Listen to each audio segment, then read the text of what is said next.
Epictetus once said, "If you seek tranquility, do less, or more accurately, do what is essential.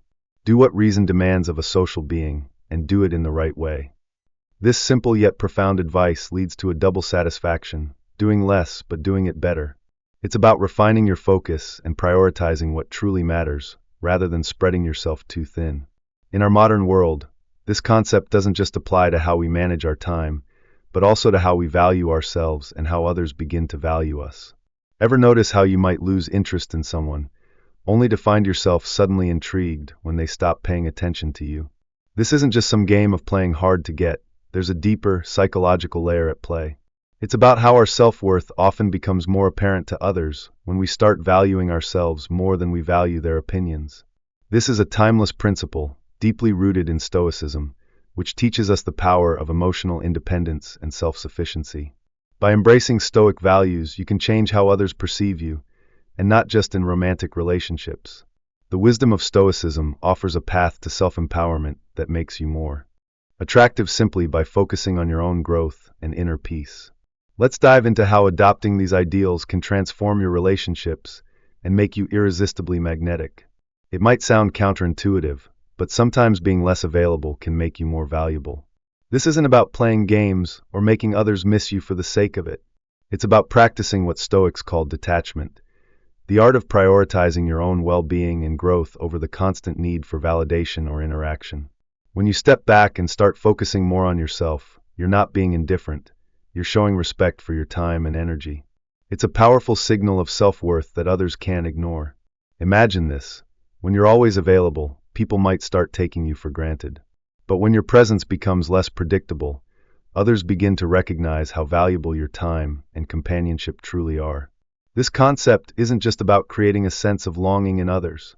It's about showing them and yourself that your contributions, whether personal or professional, shouldn't be constant or assumed. It's a way of teaching others the value of temperance in their expectations and interactions with you. As Seneca wisely put it, it is not the man who has too little, but the man who craves more that is poor.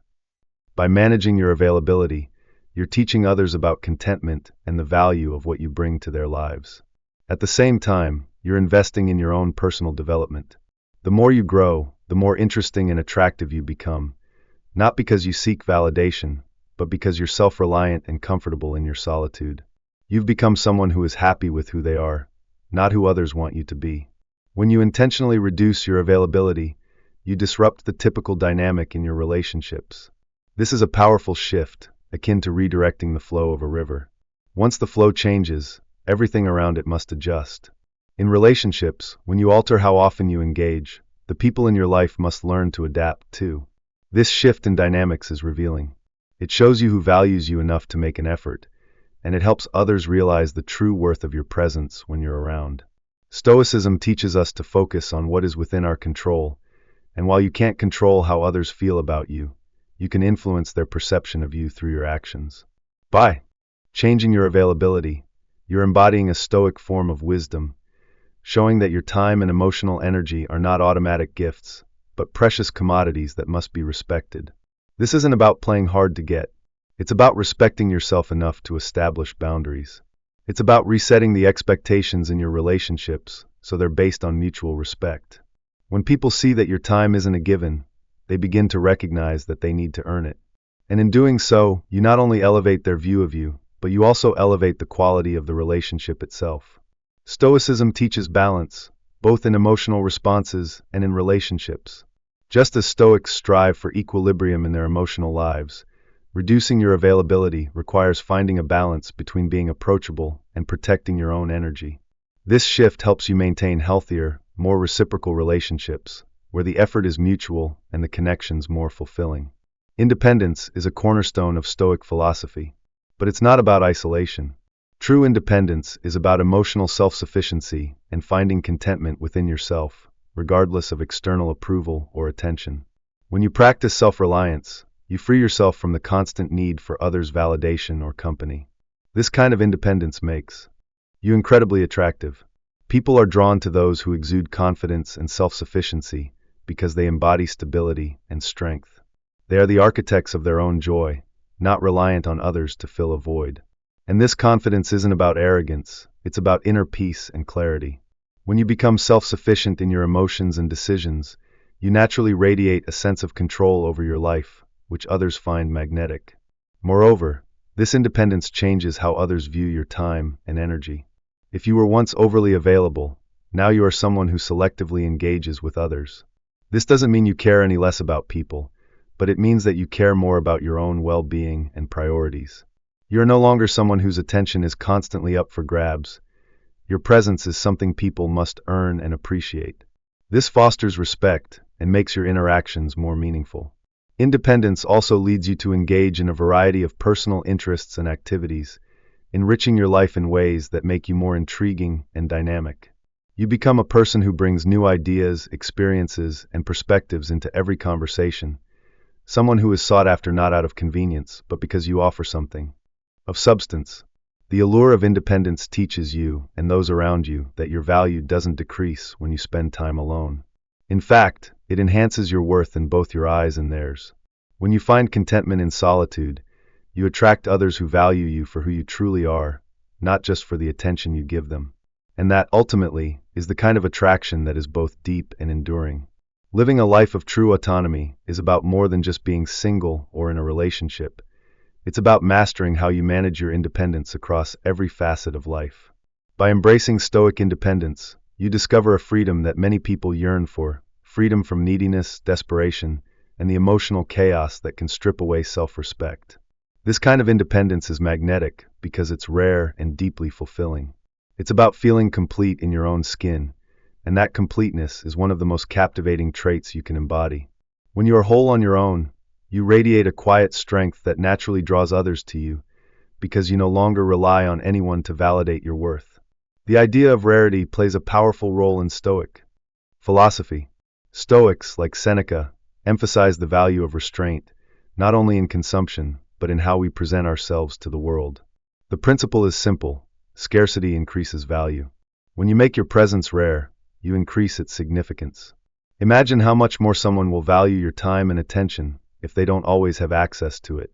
If you're constantly available, your interactions can lose their weight, becoming mere routines. But when you are selective about when and where you engage, each moment becomes precious, adding depth and meaning to your connections. This doesn't mean you should become distant or cold. Rather, it's about setting boundaries that show you respect your own time and energy. You teach others that your presence is a gift, not a given. The more selectively you offer it, the more people will appreciate it. This is the rarity effect in full swing.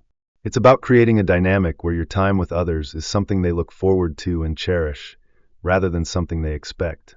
Your presence becomes something earned and valued, not taken for granted.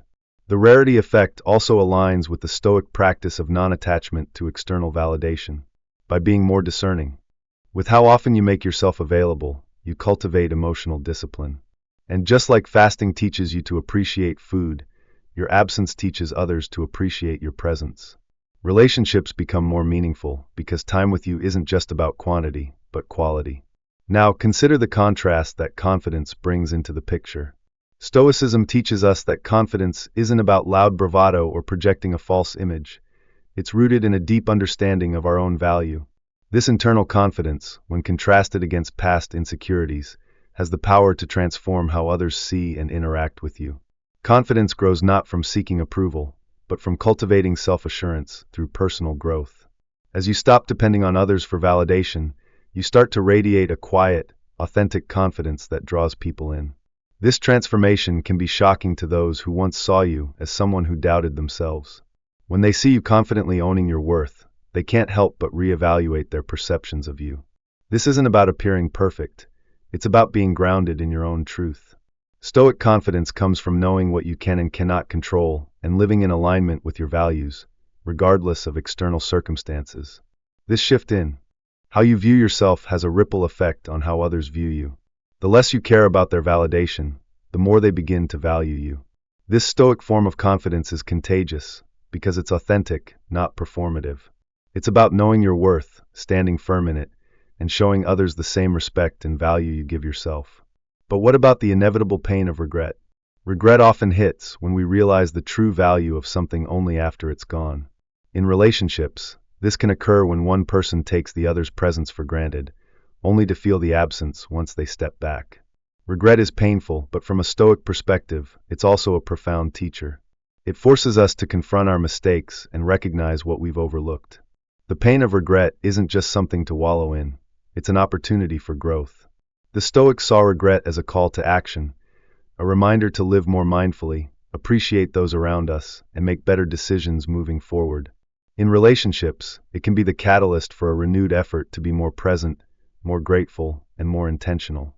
Stoic practices like negative visualization, the idea of imagining loss before it happens, help mitigate the sting of regret. This practice reminds us to cherish what we have before it's too late. The pain of regret doesn't need to be debilitating. When approached with a Stoic mindset, it becomes an invitation to realign with our values and become better versions of ourselves. It encourages us to show love and appreciation before it's too late, fostering deeper connections with others and encouraging us to live a life we won't regret. In the end, the Stoic path is one of empowerment, resilience, and self-awareness.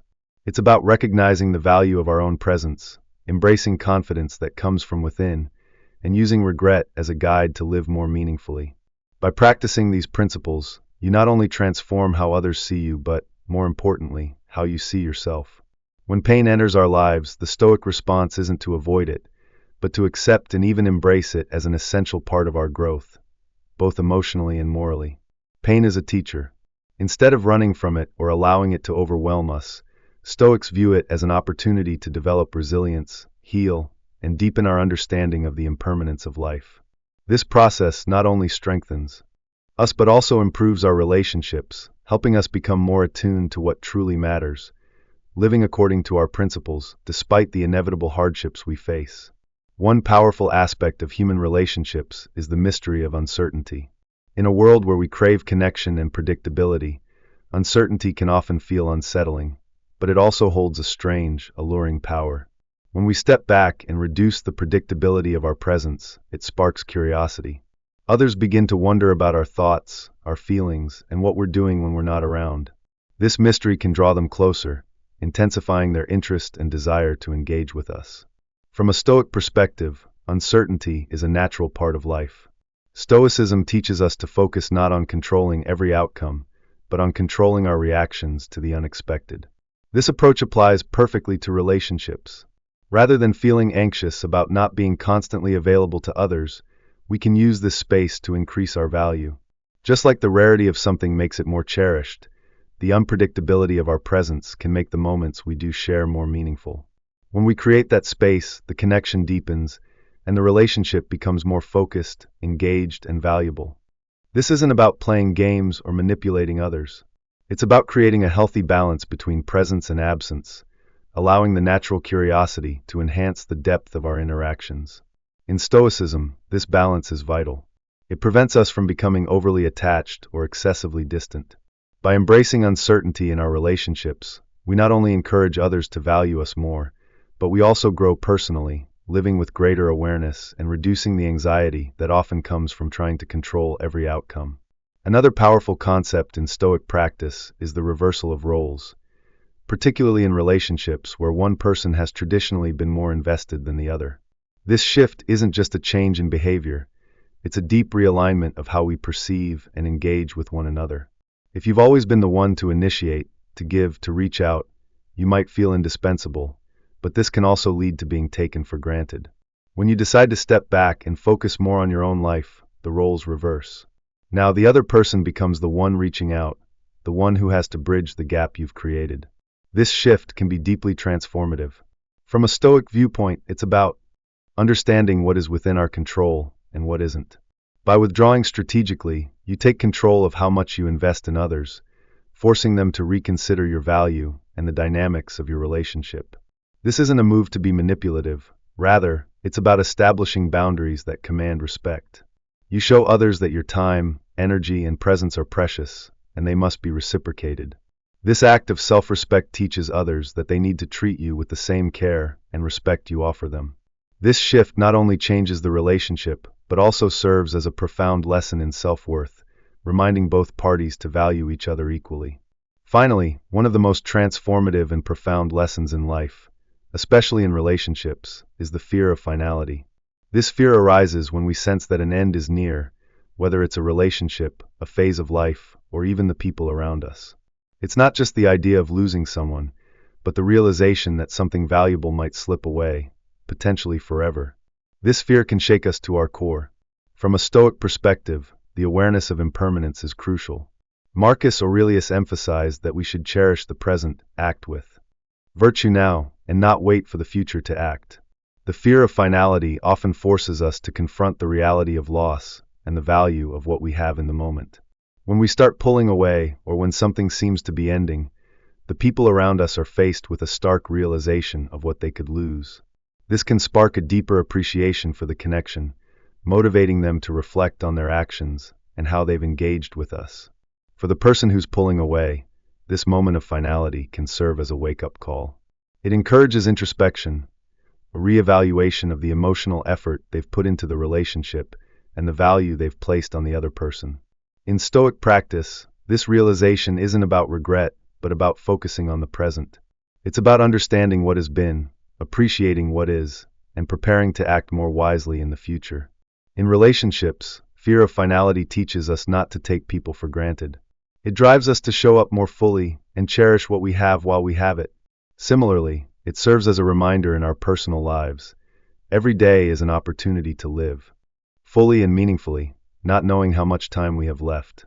In embracing the inevitability of endings, Stoicism urges us to live with greater intentionality, focus on the present, and treat every connection and experience with the respect it deserves. Each moment, each person, is an opportunity that we shouldn't squander. So, as you reflect on your relationships and how you invest your time, remember that every ending is also a beginning. The awareness of finality is not something to fear. It's a prompt to live more fully, appreciate what you have, and act with purpose in every connection.